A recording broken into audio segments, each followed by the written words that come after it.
Hey folks, in live here for VideoHive.net.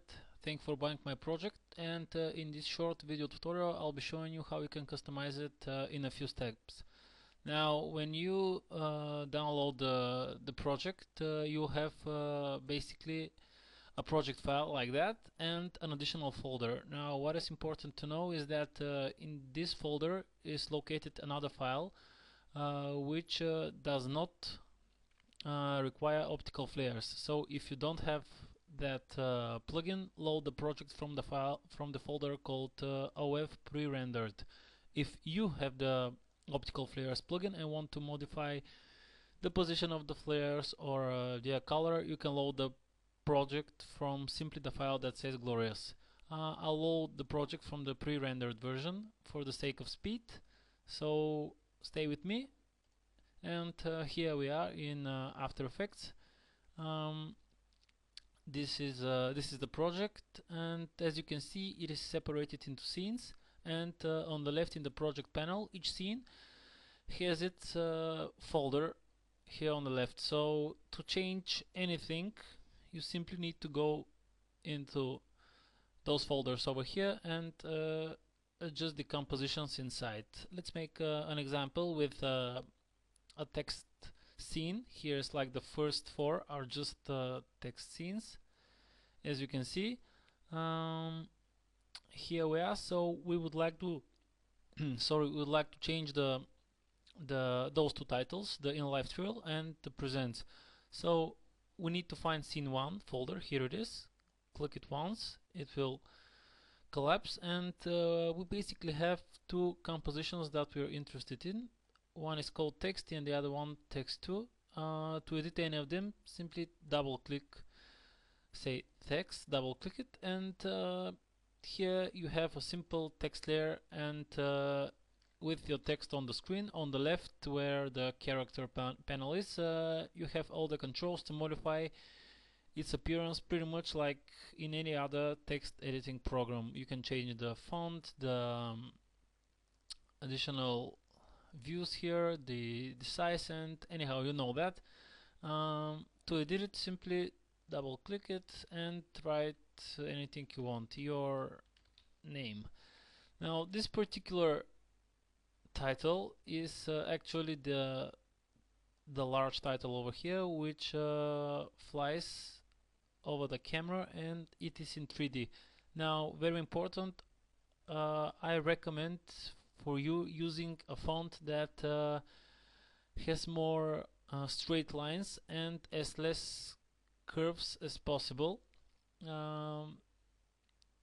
If you leave it like that, this is Arial at the moment, it will be just fine. Just the more squarey fonts give better results as for the 3D text. So we'll leave it just like that. This is an example. You'll be able to set your own font later when you play with the project a little bit. So this is the text composition. We close this tab, and you see it is now your name written on the screen.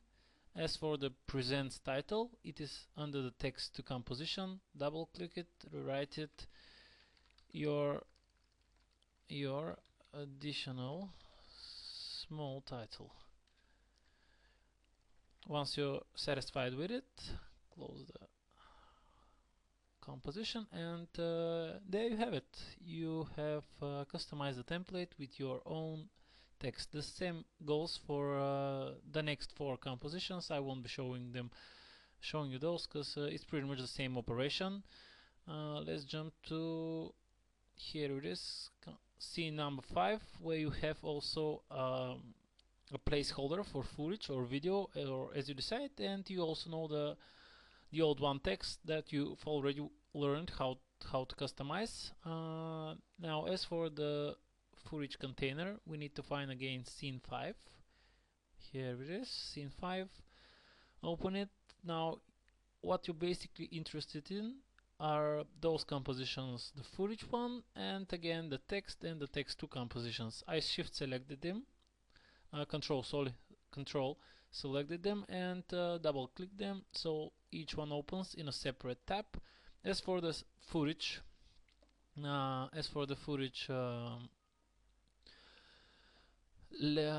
Composition, I have placed an example blue solid inside. You can simply delete it and import file any footage from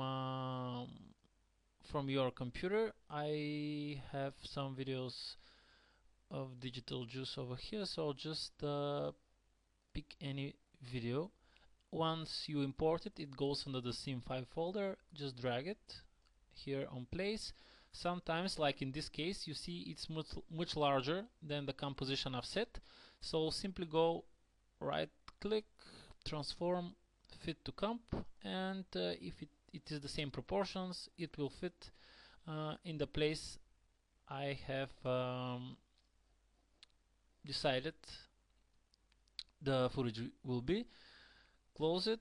This is the text again. So one thing to keep in mind, the text is not in the center in those basic compositions. It is located at the same place where it is in the main comp. So keep that in mind. Don't change its position, because it should be in that place for the shadow effect to work properly and read the camera moves accordingly to anything else that is 3D in the composition. If you change its position, it will appear, of course, on a different place over here, but just leave it like that. It will be best. So to rename it, it should be any title, and this should be any small title. Here are the new texts, and as you can see, your composition has been also updated with the new one. Well, this is pretty much it. This is how you customize all of the elements further in the scene.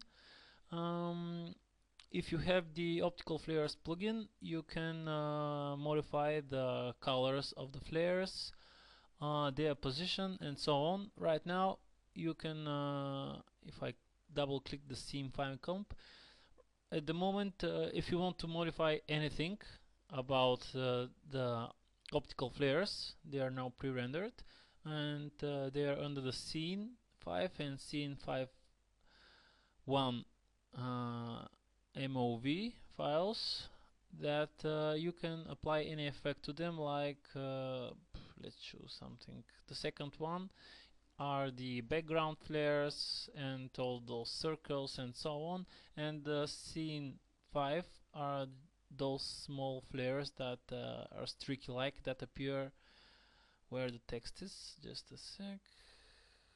Up here they are. Those are the ones located into scene5, and the scene5.1 are all the others that in the background here for the placeholder, those circles, those rays, and so on. This goes for all of the other compositions. So right now with the pre-rendered version, you can change, for example, the color, only the color of those, by going color correction, and we may choose color balance. Once you applied the effect to that layer, simply take the handler here and rotate it until you're satisfied with the new color. I hope this helps, and you can find some different looks for your animations. And as for the background one, it's pretty much the same. Select it, effect, color correction, color balance, and again drag the slider until the new colors appear and you feel you're satisfied with them. Another thing you can do, let's reset that and that. Another thing you can do is let's shut off the motion blur layer. So as you can see, the 3D letters over here, now they are basically one layer separated into two parts. So the 3D ramp 2 and 3D ramp, those two compositions are basically considered one layer. So any change you do to any of those comps, you need to redo to the second one in order to keep all the animation consistent and the same. So this is the 3D ramp composition, and as you can see, it has an effect applied to it called shatter. An interesting thing that you can do is, this is the shatter effect. An interesting thing you can do with it is go under the shape menu, and you have an extrusion depth option. If you drag it, say increase it, you'll see that, maybe I should go back here, you'll see that you can actually control the thickness or the 3D-ness of those text elements. So if you find that interesting, you can play with it and make your letters much more thicker, like that. Any different look, it's up to you. And just remember, whatever settings you set here, say 1.68, you can simply copy it and go to the another composition, find again the shape option and paste it in the extrusion depth field. This is the way you ensure the animation stays the same throughout the whole time. Well, thanks guys, this was it. I hope you found this tutorial useful. If you have any additional questions, feel free to drop me an email, and I'll help you the best I can. And well, that's it. Bye, and stay tuned for more great projects.